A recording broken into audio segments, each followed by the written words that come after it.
اعوذ باللہ من الشیطان الرجیم بسم اللہ الرحمن الرحیم السلام علیکم ورحمۃ اللہ وبرکاتہ۔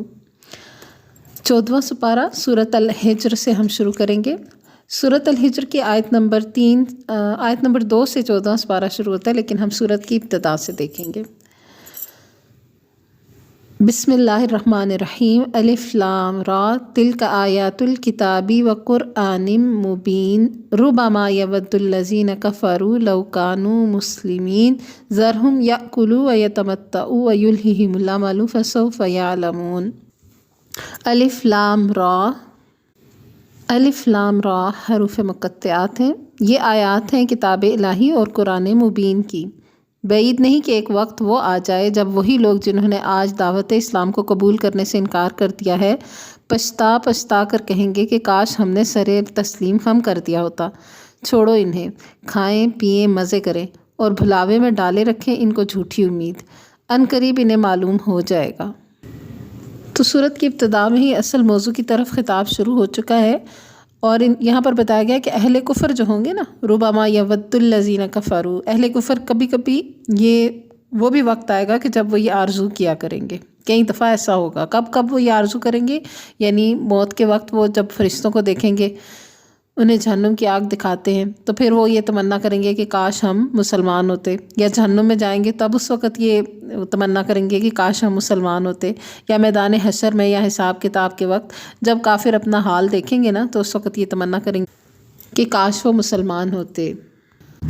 پھر آیت نمبر 6 میں ارشاد ہوا وَقَالُوا يَا أَيُّهَا الَّذِي نُزِّلَ عَلَيْهِ الذِّكْرُ إِنَّكَ لَمَجْنُونٌ لَوْ مَا تَأْتِينَا بِالْمَلَائِكَةِ إِن كُنتَ مِنَ الصَّادِقِينَ۔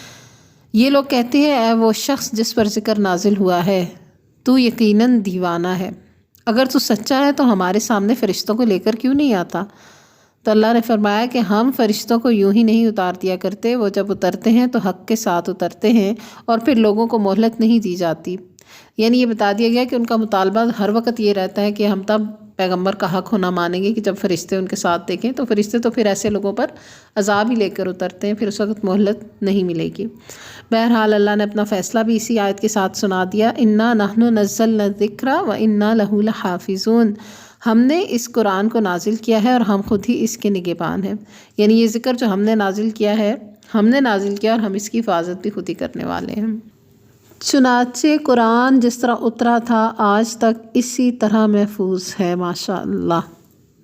پچھلی کتابوں میں تحریف کی گئی اور تغیر سے محفوظ نہیں رہ سکی ہوں، لیکن قرآن کی حفاظت کا ذمہ خود اللہ نے لیا ہے اور یہ محفوظ ہے الحمدللہ۔ پھر آیت نمبر 16 سے آنورڈز اللہ تعالیٰ نے بتا دیا کہ آسمان کو اللہ نے کس طرح سے مزین کیا، اس کے اندر مضبوط قلعے یعنی بروج بنائے اور دیکھنے والوں کے لیے اس کو مزین بنا دیا۔ وَحَفِظْنَاهَا مِن كُلِّ شَيْطَانٍ رَجِيمٍ، اور ہر شیطان مردود سے اس کو محفوظ کیا۔ کوئی شیطان ان میں راہ نہیں پا سکتا الا یہ کہ کچھ سن گن لے لے، اور جب وہ سن گن لینے کی کوشش کرتا ہے تو ایک شعلہ روشن اس کا پیچھا کرتا ہے، یعنی شہاب مبین۔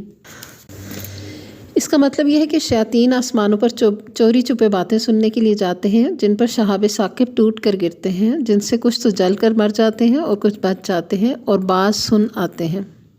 حدیث میں اس کی تفسیر اس طرح آتی ہے کہ آپ صلی اللہ علیہ وآلہ وسلم نے فرمایا کہ جب آسمانوں پر کوئی فیصلہ اللہ فرماتا ہے تو فرشتے اسے سن کر اپنے پر پھڑ پھڑاتے ہیں اللہ کے حکم کے سامنے عز و مسکنت کے اظہار کے طور پر، گویا وہ کسی چٹان پر زنجیر کی آواز ہے۔ پھر جب فرشتوں کے دلوں سے گھبراہٹ دور ہو جاتی ہے تو وہ پوچھتے ہیں تمہارے رب نے کیا کہا؟ وہ کہتے ہیں اس نے جو کہا حق کہا اور وہ بلند اور بڑا ہے۔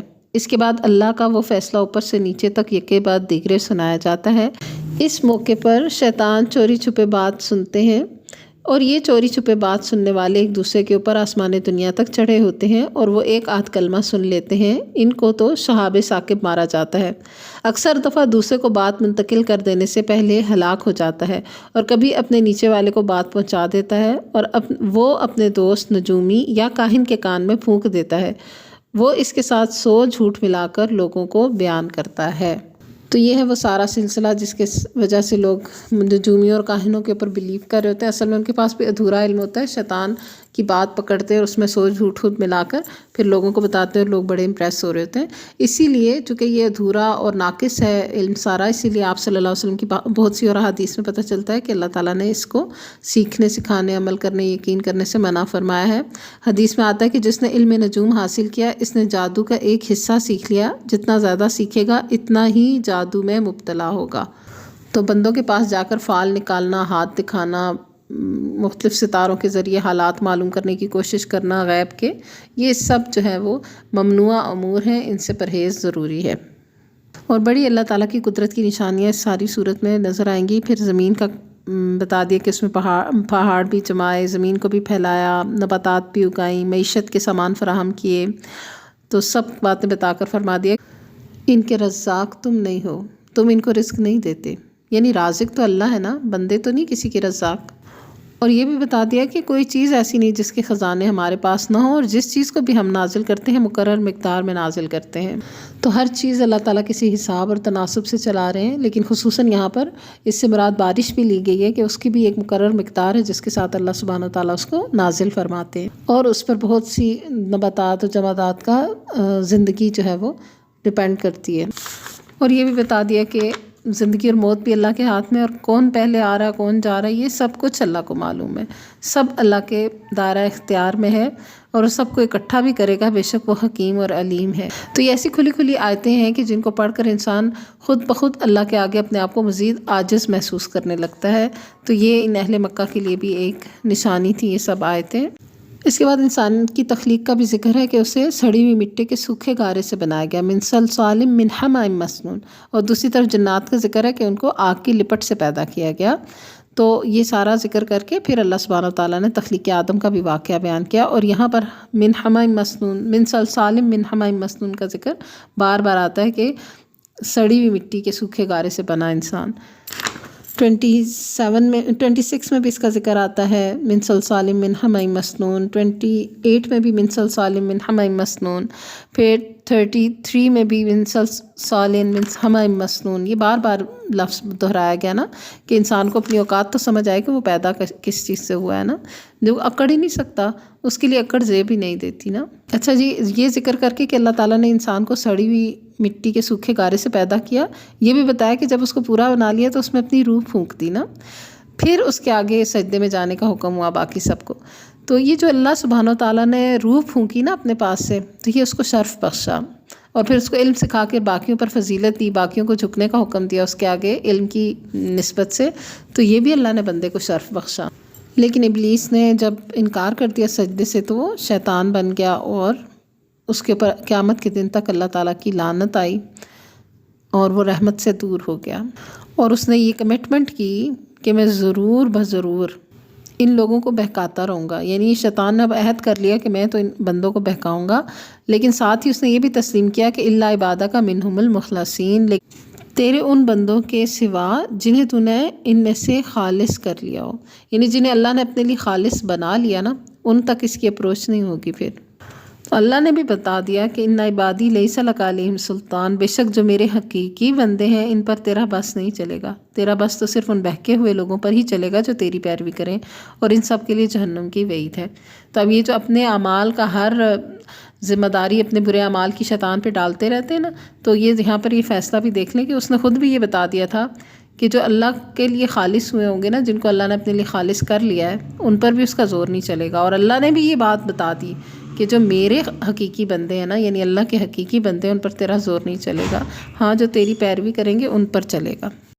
اور پھر ان کا انجام جہنم ہوگا. پھر آگے ذکر کر دیا گیا کہ جہنم کے 7 دروازے ہیں جس میں سے یہ لوگ جہنم میں جائیں گے. اور اس کے برعکس نیک لوگوں کا بھی ذکر کیا کہ متقی لوگ البتہ جو ہوں گے وہ جنتوں میں جائیں گے اور وہاں پر ان کے لیے سلامتی ہوگی، امن سے رہیں گے. پھر اللہ نے اعلان کرا دیا نبئ عبادی انی انا الغفور الرحیم وان عذابی هو العذاب العلیم.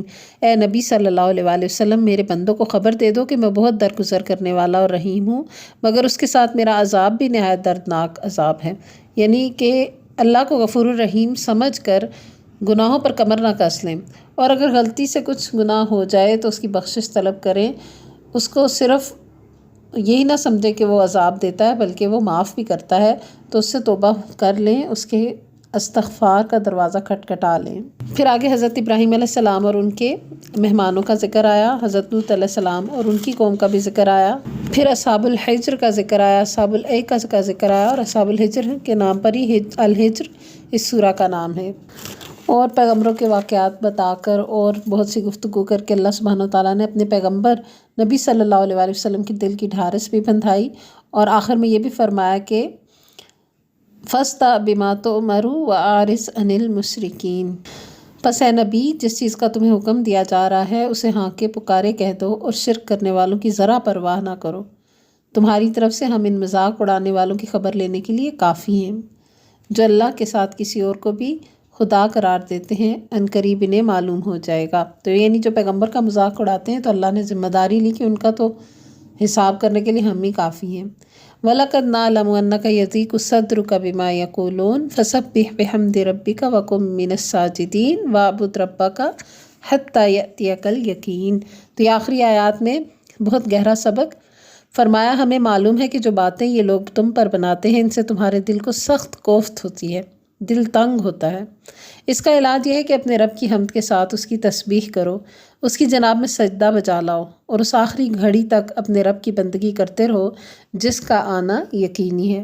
اب یہاں پر نا ایک زندگی گزارنے کا اصول ہے جو پیغمبر کو بھی سکھایا گیا صلی اللہ علیہ وآلہ وسلم، اور آپ کو سکھا کر آپ کی امت کو بھی سکھایا گیا کہ بعض اوقات ہم حق پر ہوتے ہیں لیکن ہمیں کسی کی باتیں سننی پڑتی ہیں، تو وہ باتیں سننا دل برداشتہ کر دیتا ہے بندے کو، دل میں تنگی آتی ہے، دل گھٹتا ہے، اسی کا نام ہے یضیق صدر، ضیق صدر، سینے کا گھٹنا، تنگ ہونا۔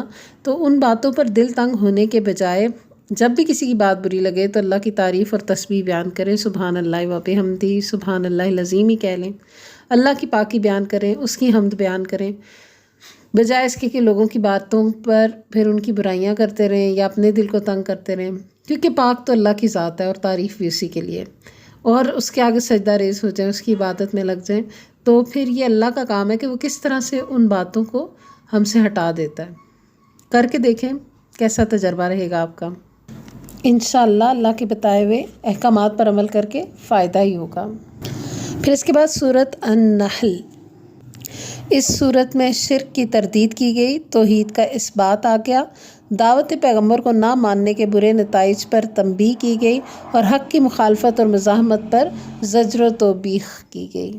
بسم اللہ الرحمن الرحیم، اتی امر اللہ فلا تستعجلوہ سبحانہ وتعالی عما یشرکون، آ گیا اللہ کا فیصلہ، اب اس کے لیے جلدی نہ بچاؤ، اللہ پاک ہے اور وہ بالا و برتر ہے اس شرک سے جو یہ لوگ کر رہے ہیں۔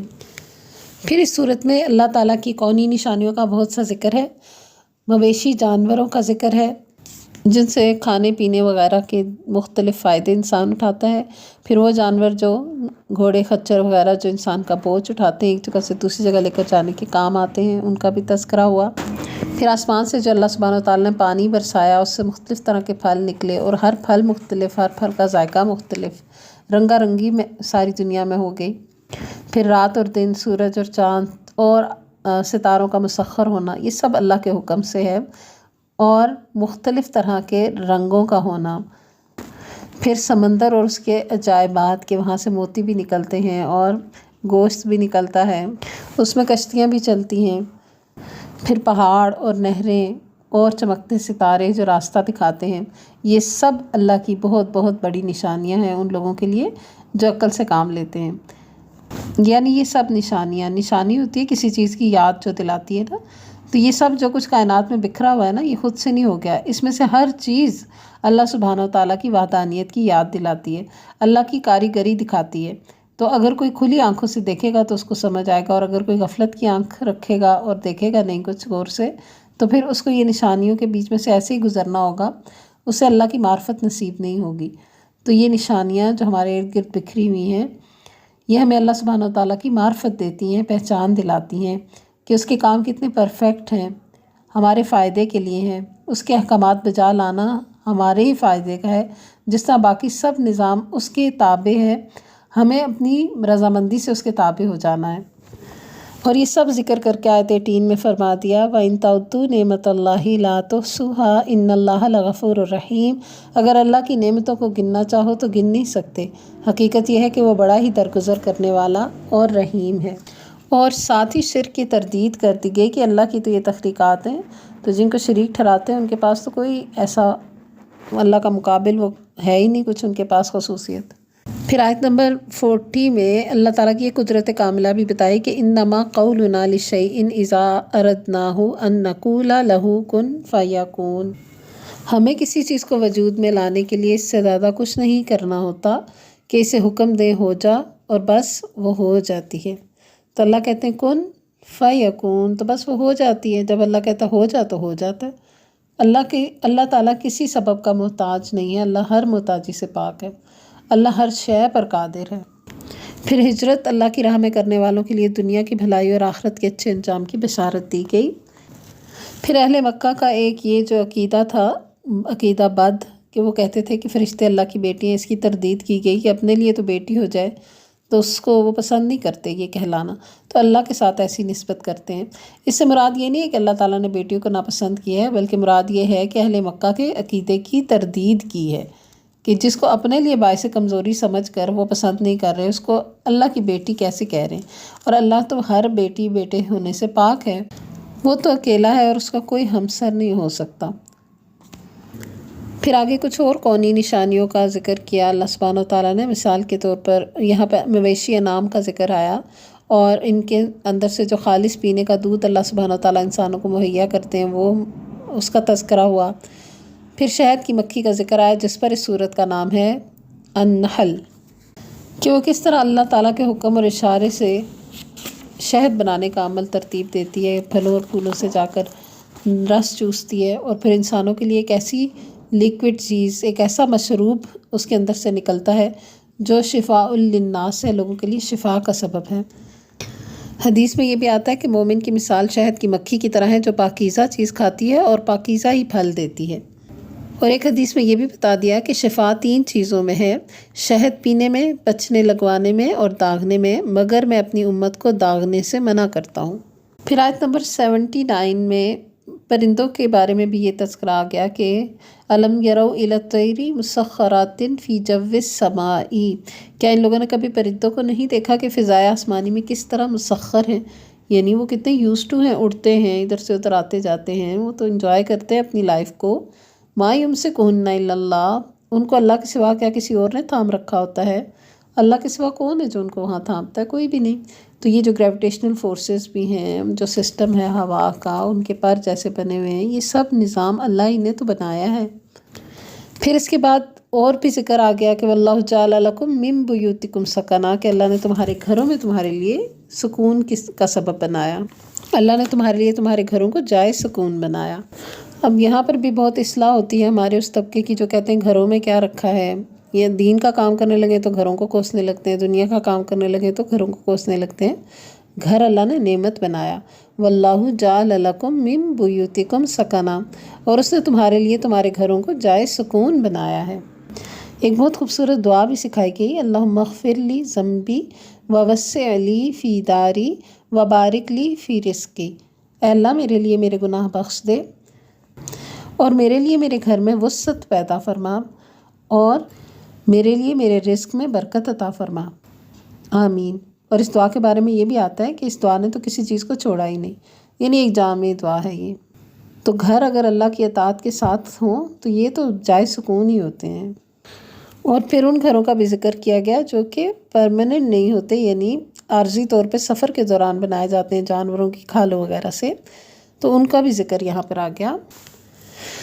پھر یہ بتایا کہ تمہارے لیے سائے بھی بنائے، پہاڑوں میں پناہ گاہیں بھی بنائیں، گرمی سردی سے بچنے کے لیے پوشاکیں بھی بنائیں، جنگ سے حفاظت کرنے کے لیے بھی پوشاکیں بنائیں۔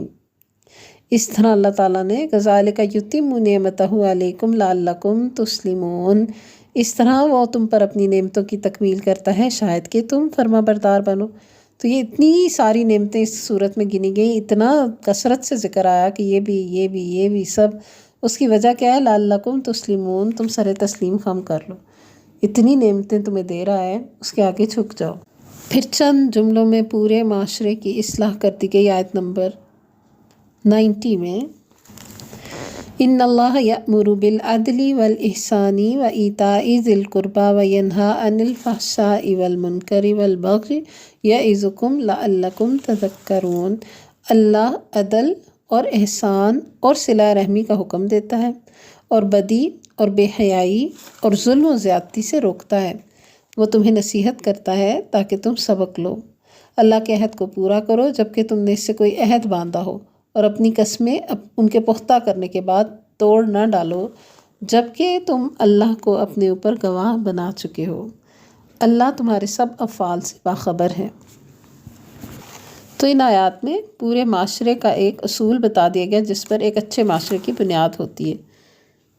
پھر آیت 94 میں یہ بھی بتایا کہ اپنی قسموں کو ایک دوسرے کو دھوکہ دینے کا ذریعہ نہ بناؤ کہ قسمیں کھا کھا کے دوسروں کو دھوکہ دو۔ پھر آیت نمبر 97 میں یہ فیصلہ سنایا گیا کہ نیک عمل جو بھی کرے گا، خواہ مرد ہو یا عورت، وہ جب مومن ہوگا تو اللہ تعالیٰ اس کے حیات طیبہ عطا کریں گے، اور وَلَنَجْزِيَنَّهُمْ أَجْرَهُمْ بِأَحْسَنِ مَا كَانُوا يَعْمَلُونَ، اور آخرت میں ایسے لوگوں کو ان کے اجر ان کے بہترین اعمال کے مطابق ملیں گے۔ یعنی مرد ہو یا عورت، کسی ایک کے لیے تخصیص نہیں ہے، دونوں میں سے جو بھی مومن ہوگا، دونوں ہی جو اگر مومن ہوں گے اور نیک اعمال کرتے ہوں گے تو نیک اعمال، نیک روش پر چلنے کی بہترین جزا یہ ہے کہ دنیا میں حیات طیبہ ملے گی، پاک زندگی ملے گی، گندگی اور علائشوں سے، حرام سے، ہر شر سے پاک زندگی، حیاتاً طیبہ پاکیزہ زندگی ملے گی، اور آخرت میں بھی بہترین اجر ہوگا۔ پھر آگے قرآن کی تعلیم کے سلسلے میں اصول آ گیا، فَإِذَا قَرَأْتَ الْقُرْآنَ فَاسْتَعِذْ بِاللَّهِ مِنَ الشَّيْطَانِ الرَّجِيمِ، جب بھی قرآن پڑھنے لگو تو شیطان رجیم سے خدا کی پناہ مانگ لیا کرو۔ إِنَّهُ لَيْسَ لَهُ سُلْطَانٌ عَلَى الَّذِينَ آمَنُوا وَعَلَى رَبِّهِمْ يَتَوَكَّلُونَ، اسے ان لوگوں پر تسلط حاصل نہیں ہوتا جو ایمان لاتے اور اپنے رب پر بھروسہ کرتے ہیں، اس کا زور تو انہی لوگوں پر چلتا ہے جو اس کو اپنا سرپرست بناتے ہیں اور اس کے بہکانے سے شرک کرتے ہیں۔ تو یہاں پر یہ اصول بتایا، جب بھی قرآن کھولیں تو اعوذ باللہ من الشیطان الرجیم جو ہم پڑھتے ہیں، شیطان مردود کے شر سے جو اللہ کی پناہ میں داخل ہونے کے لیے کلمات پڑھتے ہیں، تو وہ ضروری ہے۔ قرآن کھول کے صرف کئی لوگ ہوتے ہیں نا جن کو پتہ نہیں ہوتا تو کھولا اور بسم اللہ الرحمن الرحیم اور شروع ہو گئے تلاوت، تو نہیں، سب سے پہلے تعوذ، پھر تسمیہ اور پھر تلاوت۔ پھر آخر میں حضرت ابراہیم علیہ السلام کی مثال دی گئی 120 آیت میں، اِنَّ إِبْرَاهِيمَ كَانَ أُمَّةً قَانِتًا لِلَّهِ حَنِيفًا وَلَمْ يَكُ مِنَ الْمُشْرِكِينَ شَاكِرًا لِأَنْعُمِهِ اجْتَبَاهُ وَهَدَاهُ إِلَىٰ صِرَاطٍ مُسْتَقِيمٍ۔ بلا شبہ ابراہیم اپنی ذات سے ایک پوری امت تھا، اللہ کا مطیع فرمان اور یکسو، وہ کبھی مشرک نہ تھا، اللہ کی نعمتوں کا شکر ادا کرنے والا تھا، اللہ نے اس کو منتخب کر لیا اور سیدھا راستہ دکھایا۔ تو یہ اللہ تعالیٰ نے ان کو انعام دیا اس وجہ سے جو ان کی یہ صفات تھی۔ تو قانت تھے، اللہ تعالیٰ کے آگے فرما بردار تھے یعنی، اور یکسو، ایک اللہ رخ تھے، بہت سارے خداؤں کے ماننے والے نہیں تھے، حنیف تھے، یکسو، مشرکین میں سے نہیں تھے، اور شاکر لِأَنْعُمِهِ، اس نعمت پر شکر گزار تھے جو ان کو ملی تھی۔ تو ان کا اسوہ اختیار کرتے ہوئے ہمیں بھی جو نعمتیں ملی ہیں ان پر شکر گزار ہونا چاہیے۔ تو اللہ نے بھی ان کو پھر چن کر سیدھے رستے کے پر ڈال دیا، سیدھے رستے کے لیے چن لیا اللہ نے ان کو، اور ان کو دنیا میں بھی اچھا دیا اور آخرت میں بھی وہ نیکوکاروں میں ہوں گے۔ تو یہ وہی بات آ گئی کہ جو ایمان لا کر نیک عمل پر چلتا ہے، نیک عمل کی روش اختیار کرتا ہے، تو اللہ تعالیٰ اس کو حیات طیبہ عطا کرتے ہیں دنیا میں، اور آخرت میں بھی اس کے لیے اچھا اجر ہے۔